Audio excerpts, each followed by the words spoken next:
નમસ્કાર, હું છું પ્રિયા અને તમે જોઈ રહ્યા છો જનતા કી જાણકારી ન્યૂઝ। નજર કરીએ આજના સમાચાર। લખતરના ભાથરિયા પ્રાથમિક શાળા ખાતે હોળી ધૂળેટી પર્વની કરાઈ ઉજવણી। રંગોનો તહેવાર એટલે ધૂળેટી પર રંગો કેમિકલયુક્ત હોવાથી આજે બાળકોને કલરોથી દૂર રહેવા માટે જાગૃતિ લાવવાના પ્રયાસ કરવામાં આવી રહ્યા છે।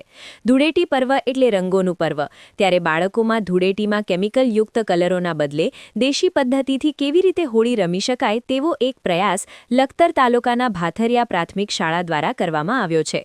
હોળી ધૂળેટીના પર્વને હવે ગણતરીના જ દિવસો બાકી છે, ત્યારે લખતર તાલુકાના ભાથરિયા ગામની પ્રાથમિક શાળાના વિદ્યાર્થીઓ દ્વારા અનોખી રીતે હોળી ધૂળેટી પર્વની ઉજવણી કરવામાં આવી હતી।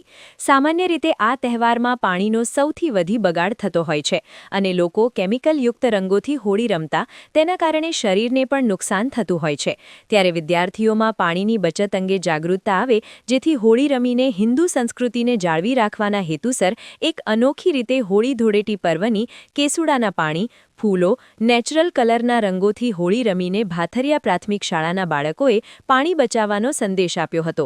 આ કાર્યક્રમમાં શાળાના આચાર્ય દેવેન્દ્રસિંહ જાડેજા દ્વારા પ્રાસંગિક ઉદ્બોધન કરવામાં આવ્યું હતું તથા શિક્ષક પ્રેમજીભાઈ દ્વારા હોળી ધૂળેટીનું મહત્વ સમજાવવામાં આવ્યું હતું। કાર્યક્રમના અંતે શાળાના તમામ વિદ્યાર્થીઓને ખજૂર અને ધાણીનો નાસ્તો કરાવવામાં આવ્યો હતો। સમગ્ર કાર્યક્રમનું સફળ સંચાલન શિક્ષક વિરેન્દ્રસિંહ રાણા દ્વારા કરવામાં આવ્યું હતું તથા કાર્યક્રમને સફળ બનાવવા માટે શિક્ષક ભાવેશભાઈ જાદવ સહિત સ્ટાફે ખૂબ સારી જહેમત ઉઠાવી હતી। રિપોર્ટ જયેન્દ્રસિંહ ઝાલા।